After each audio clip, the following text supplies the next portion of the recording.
ঢাকা ৮ আসনে এক আইন চলবে, ঢাকা 13 আসনে আরেক আইন চলবে। ঢাকা ৮ আসনে যেই গ্রাউন্ডে মির্জা আব্বাস সাহেবের ব্যালট গুলো বৈধ বলে ওনার পক্ষের বলে গণ্য হবে, একই গ্রাউন্ডে ঢাকা 13 আসনে মামুনুল হকের ব্যালট গুলো অবৈধ বাতিল বলে গণ্য হবে। এই ধরনের হঠকারী সিদ্ধান্ত মানতে তো আমরা প্রস্তুত নয় এবং এটা সম্ভব নয় আমাদের পক্ষে মেনে নেওয়া। এই বিষয়ে সুনির্দিষ্ট অভিযোগ দায়ের করার পরেও রিটার্নিং কর্মকর্তা এবং নির্বাচন কমিশন সচিব মহোদয় তারা পরস্পরের দিকে তারা পরিস্থিতি ঠেলে দিচ্ছেন, দায় দায়িত্ব কেউ নিচ্ছেন না। কিন্তু এর মধ্য দিয়েই আবার রিটার্নিং কর্মকর্তা আমার আসনে প্রার্থীকে বেসরকারি ভাবে বিজয়ী ঘোষণা করছেন। তো এটা তো জনগণের ভোটাধিকার নিয়ে সির্ফ তামাশা করা ছাড়া আর কিছুই না। বাংলাদেশের ত্রয়োদশ জাতীয় সংসদ নির্বাচন হয়ে গেল গতকালকে। তো এই নির্বাচনে আমরা 11 দলীয় নির্বাচনী ঐক্যজোটের পক্ষ থেকে আমরা জোটগতভাবে নির্বাচনে অংশগ্রহণ করেছি। বাংলাদেশ খেলাফত মজলিসের পক্ষ থেকে 11 দলীয় জোট সমর্থিত 26 জন প্রার্থী এই নির্বাচনে অংশগ্রহণ করেছি আমরা। আলহামদুলিল্লাহ, দেশের জনগণ, ভোটারগণ আমাদেরকে আমাদের প্রত্যাশার মোতাবেক অনেকেই, প্রায় সকলকেই আমাদেরকে ব্যাপকভাবে গ্রহণ করেছেন এবং বিপুলভাবে আমাদেরকে সমর্থন ব্যক্ত করেছেন, ভোটাধিকার প্রয়োগ করেছেন।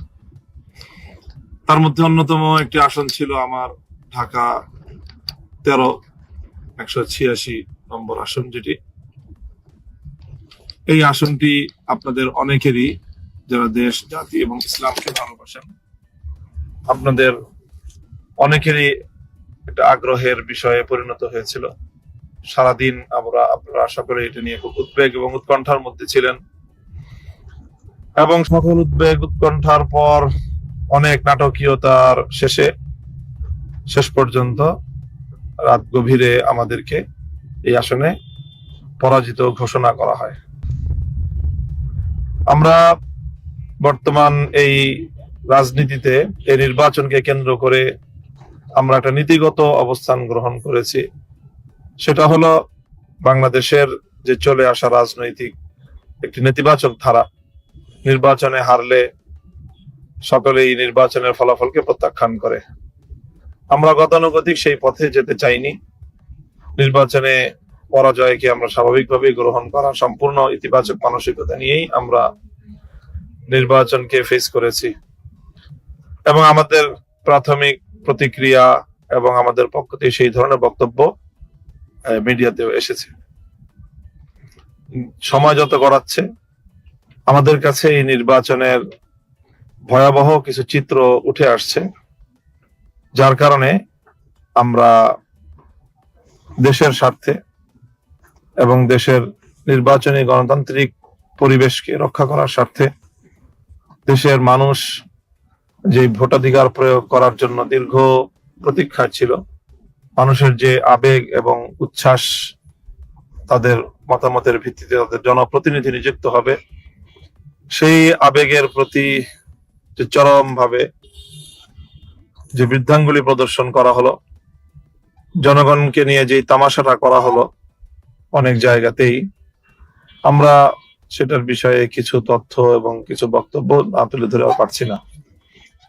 আপনারা সকলেই গণমাধ্যম সূত্রে ইতিমধ্যে জেনেছেন যে গত রাত্রেই আমি এই বিষয়টি নিয়ে, বিশেষ করে আমার ঢাকা 13 আসনের সুনির্দিষ্ট সমস্যাগুলোর অভিযোগ নিয়ে আমি নির্বাচন কমিশনে গিয়েছিলাম। রিটার্নিং কর্মকর্তার সাথে কথা বলেছি। রিটার্নিং কর্মকর্তা আমাকে নির্বাচন কমিশনের সিনিয়র সচিবের সাথে কথা বলতে বলেন। আমি তার রেফারেন্সে নির্বাচন কমিশন সচিবের সাথে কথা বলি, কিন্তু নির্বাচন কমিশন সচিব এই ব্যাপারে তার কোনো এখতিয়ার নাই মর্মে ব্যক্ত করেন। কাজেই এখন কথা দাঁড়ায় যে দায় দায়িত্ব কেউই নিচ্ছে না, নির্বাচন কমিশনও নিচ্ছে না এবং রিটার্নিং কর্মকর্তাও নিচ্ছে না। তো প্রশ্ন হলো, তাহলে আমাদের জনগণের ভোটাধিকারের কি হবে? মানুষের ভোটাধিকার নিয়ে যে এত আন্দোলন, এত সংগ্রাম, এত লড়াই, এত যুদ্ধ, তো তার কি হলো, তার কি হবে, এই বিষয়গুলি আজ তীব্রভাবে প্রশ্ন হিসেবে দাঁড়িয়ে গিয়েছে।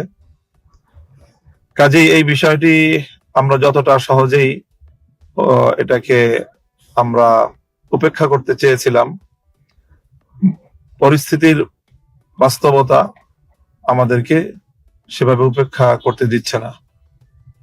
হাজারো মানুষের চোখের অশ্রু, অসংখ্য অগণিত মানুষের কলিজা ছেঁড়া তাদের কান্না, আর্তনাদ আমাদেরকে এই বিষয়ে আরো কিছু পদক্ষেপ নিতে বাধ্য করছে। তো ইনশাআল্লাহ আমরা সেই বিষয়গুলি নিয়ে কাজ করছি। আমাদের যারা এই বিষয়ে দক্ষ রয়েছেন, এক্সপার্ট রয়েছেন, সেই বিষয়গুলি তারা খতিয়ে দেখছেন যে এখানে আমাদের কি কি করণীয় আছে। আমরা যেটা গতকালকে অভিযোগ দায়ের করেছি এবং পরিষ্কার বলেছি যে এক দেশে একই শহরে দুই আইন, এটা কোনোভাবেই চলতে পারে না।